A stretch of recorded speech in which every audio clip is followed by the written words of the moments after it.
মঙ্গল প্রধান ব্যক্তি, রাস্তা দিয়ে দেখলেই আপনি বুঝে যাবেন যে ব্যক্তিটা মঙ্গলের প্রভাবিত ব্যক্তি, মঙ্গলের অধীনে আছে, মঙ্গল প্রচন্ড স্ট্রং আছে।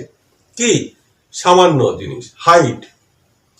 মঙ্গল প্রভাবিত ব্যক্তির হাইট শর্ট হবে কিংবা এভারেজ হবে, একটু স্বাস্থ্যবান হবে, সলিড, চর্বিবিহীন। কিন্তু তারা জিম, এক্সারসাইজ করতে, বডি মাসেল করতে অত্যন্ত ভালোবাসে।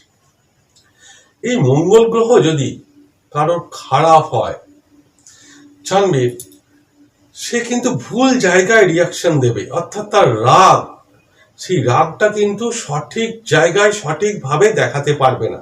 একটা কথা আছে না, বিড়াল নরম জায়গায় পটি করতে ভালোবাসে, তো মঙ্গলের অধীনস্থ ব্যক্তিরা তাই হবে। আর যদি মঙ্গল আপনার শুভ হয়,